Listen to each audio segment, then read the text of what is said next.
It is a fact that none of the animals that they use in their experiments is allowed to leave Plum Island alive.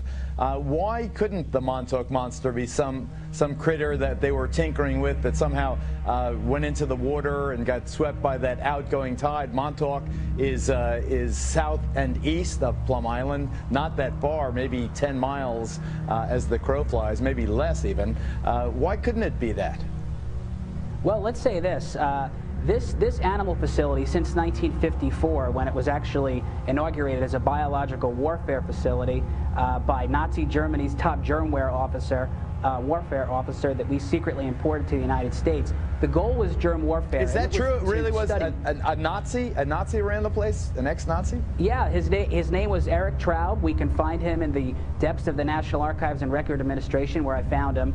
And he ran his own bio-warfare island in the Baltic. We brought him here after World War II, and his idea was, let's build a germ warfare island so that we can wage war against farm animals, essentially, against the emerging Cold War against Soviet China, the Soviet Union and Communist China. But with the Montauk monster, you know, there seems to be reports that it looks like the types of animals that are researched at Plum Island are large farm animals like cattle or pigs or sheep, animals like this. And is it possible that it could have fell off the island and you know, and sort of washed ashore on the beach? Possibly. It looks like it may be some sort of a ploy by some movie makers to try to get publicity up for their movie. But let us be clear.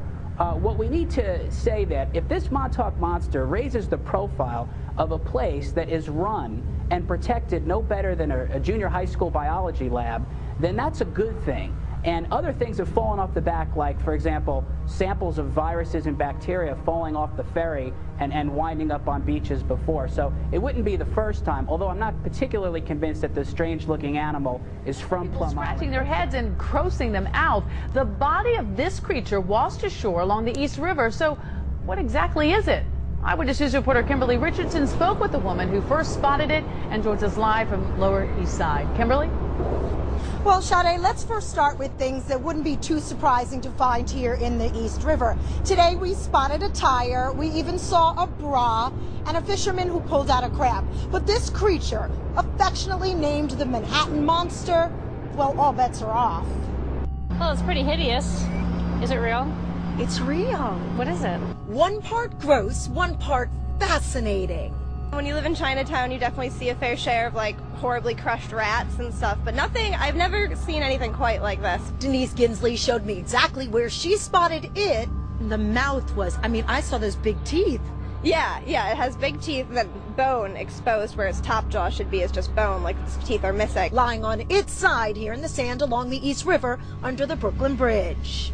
We were like, is that someone's pet dog that fell in the river? And so we started looking more closely and we were like, that's not a dog. She eventually mustered up the courage to hop over the railing to get a closer look, well within 4 feet, and started taking pictures. Skin was sort of like, some areas were gray or blue or green, but some were red. Sort of had a raccoon face, was bloated, but Denise says didn't smell. Maybe a cat, but then I thought that the body and the legs were a little too much like a rat. Appropriately named the Manhattan Monster, following in the footsteps of the Montauk Monster from 2008, which officials agreed was a raccoon, was the reason Denise photographed this furless creature. Like when you take two different flowers and you mutate it maybe, and you put them together, Yes. that's kind of what it looks like. Well, the Parks Department did come and remove it and tells me it is the carcass of a cooked pig. Someone's barbecue pig that they like threw away. But if it's someone's barbecue, why didn't they eat any of it? You know, like who cooks a pig and then like throws it in the river? Good question. Denise was with her boyfriend at the time. He's the one that used a long stick, and turned the creature on its belly. Last check, Parks Department tells me, like its Long Island counterpart, they have gotten rid of the Manhattan Monster. For now. For now, we're live on the Lower East Side. Kimberly Richardson, Channel 7. Eyewitness Among News. the world's strangest looking animals, unattractive, angry, dazed, celebrated nonetheless on a blog called Ugly Overload. But this Canadian creature, stranger still, not only because of what it looks like, but because no one knows what it is. Discovered by 2 nurses out for a hike in a remote Aboriginal community in Northern Ontario. Never seen the creature myself, or nor has my grandfather or most of the community. The puzzle, a monster mystery, like the Loch Ness or Ogopogo. This find making headlines in England, Australia, New Zealand, and China, baffling even the most seasoned animal experts. Your best guess? Best guess? That's a good question. I honestly don't know. And stumping students at Ontario's Science Centre. Oh, it's like a messed up dog. Oh, looks like a dog, a pig, and a bunny rabbit. There are theories. A village elder saying he saw a similar creature in the same Northern Ontario community almost 6 decades ago. Another suggestion that the animal is related to this one, washing ashore in Montauk, New York 2 years ago, but still not identified.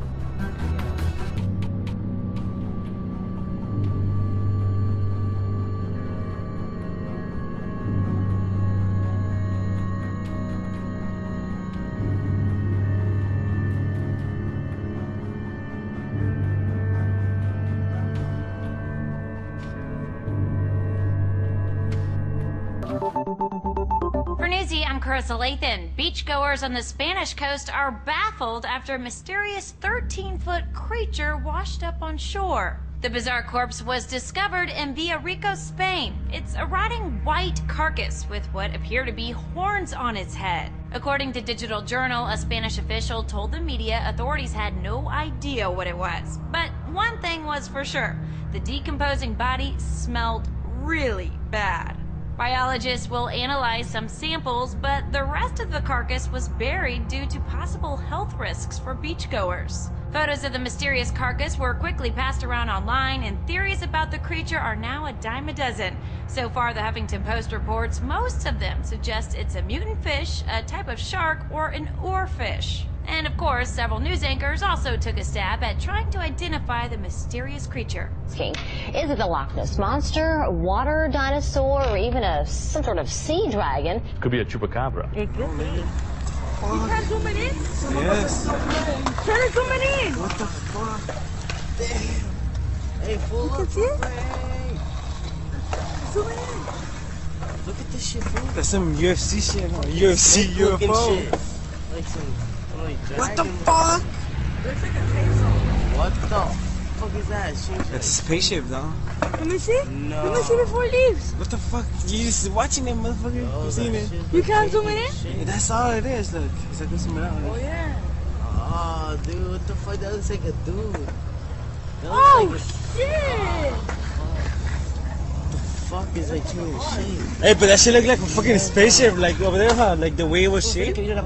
Ah, perfecto. Bueno, a propósito que citábamos los dragones, muy bien Donaldo, atención con este video que la persona que hizo el registro afirma que esto es un dragón legítimo. Yo, a ver, tengo mis serias dudas, la verdad, porque la forma en donde funciona ese pixel sobre ese fondo que no tiene mayor definición, es como si no se ve necesariamente recortado o impuesto, pero puede ser cualquier cosa. Incluso existen aviones radiocontrolados que les ponen estas formas vistosas. Así es. No es concluyente el video, pero hay que entender de que una criatura de esa dimensión, por muy, digamos, rural que sea el paisaje donde estuviese volando, lo tendría que haber visto alguien más y tiene que llegar a alguna parte. Claro. O sea, no puede esfumarse así nomás. Sin embargo, la persona dice que es legítimo. La verdad es que yo tengo mis serias dudas respecto al video, pero claramente no deja de ser fascinante. Aunque tú no lo creas, hay una gran cantidad de personas que creen, así como se creen los ángeles, lo demás, que creen en los dragones, fíjate. Algunos piensan que era una raza extinta, digamos, de criaturas, que eran criaturas sabias, que claramente escupían fuego, podían volar.